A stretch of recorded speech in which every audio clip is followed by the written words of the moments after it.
Good morning. My God, it's been a while. I haven't been able to get to do a video or really anything much because I was going through the gigs. Girl, I had such a toothache. Like, it wasn't a toothache. It was like, if you don't pull my tooth out right now, I'm going to kill myself. Like, there was just no ifs, ands, or buts about it. So that brings me to, what do I do? I'm in recovery. Oh my gosh. Like, if I take painkillers that the doctor gave me, is it going to affect my sobriety? And there's a simple answer for that. If you're getting medication because you're in legitimate pain, it does not affect your sobriety unless you take those painkillers from somebody else, ones that were not prescribed to you, more than what the label says. Now, I get that, you know, really, like, no matter how long you're in recovery, your tolerance never really goes back to the way that it was. And that's how it is for me. So if I take one 5-milligram Percocet that the doctor gives me for this pain, I might as well toss it in the garbage because it's going to do nothing. And, you know, that's the reality of the situation. So instead, and you know, and especially the way that ERs look at you or doctors look at you as a recovering addict, even though, you know, or even if you're on methadone, like in my case, you know, it's embarrassing. You know, granted, it is like this because of the choices that we made, but there's also this stigma. Obviously, a lot of you know there's a stigma against methadone and Suboxone. There's a stigma against addicts in recovery or addicts in general. Like, once an addict, always an addict. I don't like that term. I get what it's saying, but I think it means something different to, like, different people. So when you hear people who are not addicts say, once an addict, always an addict, they mean for the rest of our lives, we're going to be active users. So when we say it, people in recovery, to us, it means that, you know, addiction and recovery is a lifetime, you know, situation. We don't get to just turn it off and go, okay, I'm not in recovery anymore. It's been 10 years. I haven't thought about it. You know, it doesn't even cross my mind. And then, like, you're not in recovery anymore. That's not how it works, because no matter how good you think you are, those triggers really, really attack you when you're not, like, paying attention. Like love. It's like you search so hard and so far to find love, but you never find it until you're not paying attention. And then it whacks you right in the face, and then you got a heartbreak. So love sucks. It's overrated. Anyway, yeah, so I'm just here to let you guys know not to feel bad. If you're in legitimate pain, sorry, I have allergies and I'm very stuffy. If you are in legitimate pain and you were prescribed, and the doctor knows that, you know, your situation, I know it's embarrassing, but it's very, very important that the doctors know your past or even your present. For example, being on methadone, I tell every doctor, dentist, whoever, because God forbid there's a medication that mixes incorrectly, or they give me something that's like a narcotic and I don't want it. So I always make sure that I tell. And I'm like, fuck the embarrassment, because I'd rather be alive, you know. I go through recovery every single day so I can be alive. Why would I want to accidentally kill myself because of going to a doctor? So I just want to assure everybody, no joke,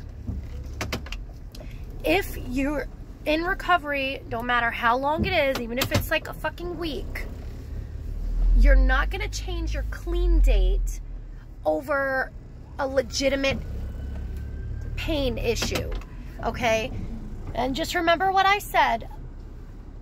I mean, everybody's different. I get that.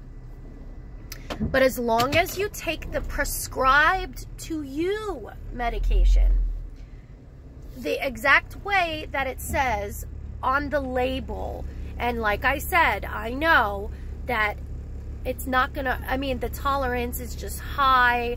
1 or 2 Percocets every 4 hours is not gonna do anything. So can you stick it out?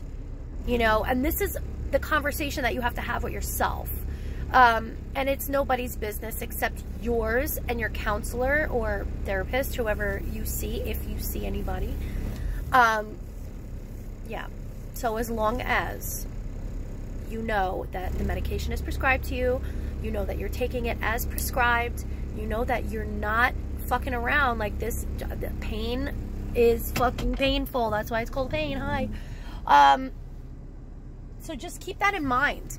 And don't feel bad. And don't feel ashamed of who you are because of how far you've come and, you know, how hard you work. Why would you want to give that all up to take a couple of medications? Now, here's the deal also before I jump off.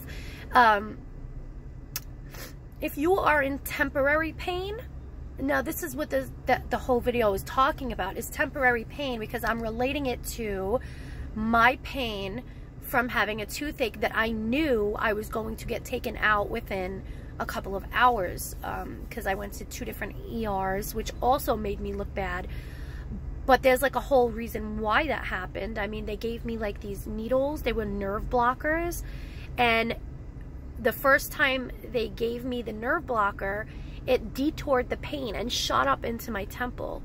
And that was just, I couldn't deal with that. So then I went to another hospital because I was already discharged from the other one. And I was like, but it was the same brand of hospital. So I went to them. I told them exactly what happened. I said, I'm not looking for medication. I just want this pain to stop.